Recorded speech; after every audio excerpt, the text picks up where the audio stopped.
6 months of age. This child was brought. She was unconscious and she had a bump on the left head. Baby Samantha Pendo has been the poster child of what critics say was the use of excessive force by the police in August. She is one of a number of Kenyans now listed as victims of police brutality following the announcement of the 2017 presidential election results, which have since been annulled. All I can say is that I'm crying out for my daughter to get justice. 8-year-old Stephanie Mora, while playing at the balcony of her home in Mathare, took a bullet. She died on the spot. Mtoto tu alikuwa wanacheza na watoto wengine. Ndiye akampiga risasi. 7-year-old Fred Omondi, a boy too young to comprehend the significance of an election, also died. These 3 minor Kenyans were among 37 whom the Kenyan National Commission on Human Rights, in their report Mirage at Dusk, say died as a result of excessive police force. 7 of these victims, out of the 37 deaths, 7 of them were minors, 3 girls, and 4 were boys. The youngest was a 6-month-old baby. I'm Dr. Masi Korir, and we delve behind the headlines on police brutality.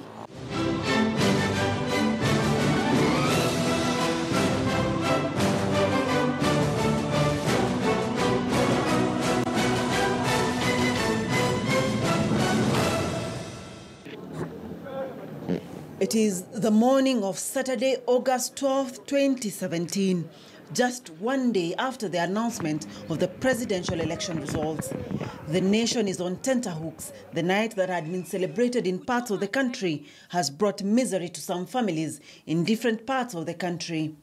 The acting Cabinet Secretary for Interior, Dr. Fred Matiang'i, speaks to a divided country. I do not know whether really our police are injuring or have injured any citizen, because that would go out of their code of conduct. But criminals who, under the law, either approach police officers, armed, or threaten the individual lives of the police officers, force is applied only to a measure that is allowed by the law, and the police know that. Let me be very honest with you. It is not true. The police have not used live bullets on any peaceful protesters. This was after social media, followed by mainstream media, was awash with reports of a section of Kenyans having spent nights of terror, some either sent directly to their maker or to a hospital, fighting for a chance to live and tell this tale.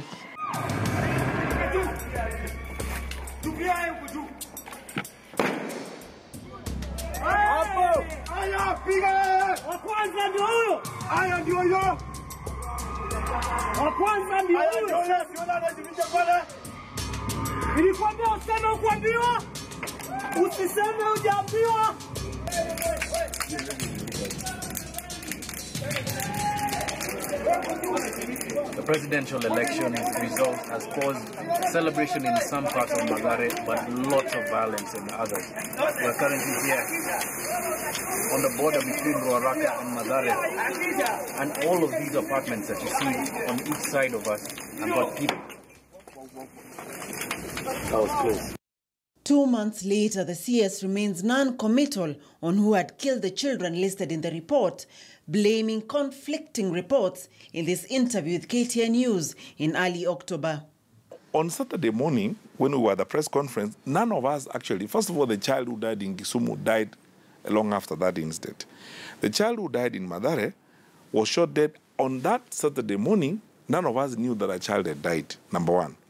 Number two, when we got to know about it, the circumstances were totally unclear to us. We had 3 versions of the story about how the child had died in Mathare.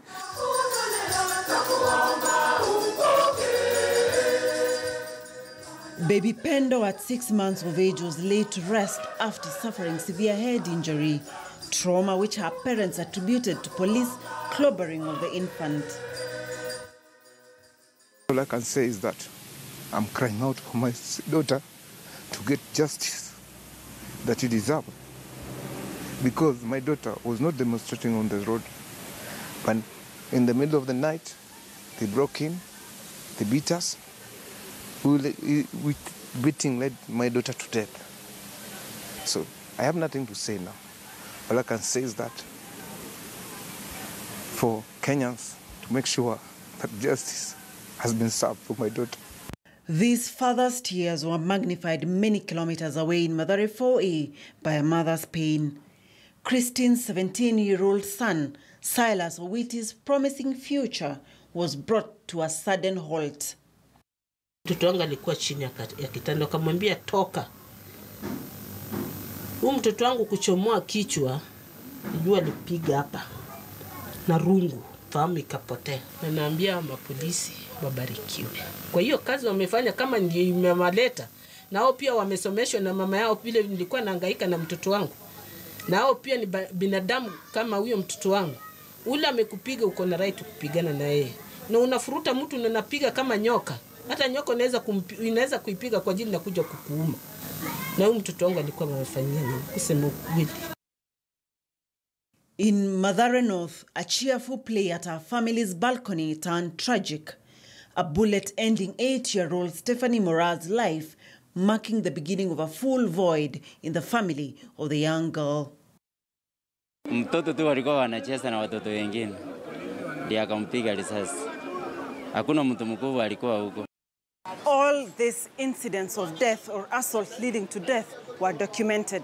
The highest number, 37, was documented by the constitutional body, the Kenyan National Commission on Human Rights, as Amnesty International documented 33. These deaths can be directly linked to the elections and post-elections environment. Specifically, these cases indicate the casualties were felled by bullets, and the same has been corroborated by family and community members who have indicated that they were killed during the protests. Doctors are worried about the mental well-being of those that have been affected, and they say the political rhetoric in the country has not helped. The way we reacted, the way we dealt with these protests will make it a lot more difficult for people to process the laws than if we had been more humane in handling it. We will demonize this community, we will make them look bad, we will make them less than human, we will make them like animals, and then we will make it all right to kill them. And once we make it all right to kill a section of the population, it's a slippery slope towards ethnic cleansing, it's a slippery slope towards genocide. And we don't want to go down that road. Accident and emergency records at the Kenyatta National Hospital show several people admitted with gunshot wounds and assault injuries between 11th and 13th August 2017. At the Jaramogi Oginga Odinga Teaching and Referral Hospital in Kisumu, a summary of those admitted from 12th to 29th August show that out of 182 people, 5 had gunshot wounds. All 5 gunshots recorded on 12th August. 1 of them was female. The highest number of casualties, 58, was on the 12th and 13th, soon after the presidential results were announced, with 2 rape cases and a genital injury reported. Others suffered assault injuries to the head, limbs, chest, back, and other parts of the body. Children were not spared either, the youngest being 4 months of age. Kwa nini government inapiga vijana wetu risasi? Tumekasirika sana, by the way. As a young lady, I am a parent, I have kids. Right now I can't be with my kids because of this election. Serikali ambayo imefanya hili jambo iwajibike, and we want to get the answers to the bottom of the answers of this problem. Because hatuwezi kubali watu wetu wauawe just because of simple politics. The government's narrative of violent protests and looters being met with the full force of the law continues to make no sense to many here, with continued reports of infants and children paying the ultimate price. I can account for each of the 8 people who were killed. I can account for each one of them. I want someone who's saying the other 18 or 100 to account for their number. Because what I was given, just a minute, what I was given by the police indicates that these people are engaged in criminal activities. What IPOA does with these cases is they are considered as public interest cases. We don't even expect someone to complain because right now we are alive to the fact that there are protests going on, and that the police will be on the road, and some of these things are bound to happen.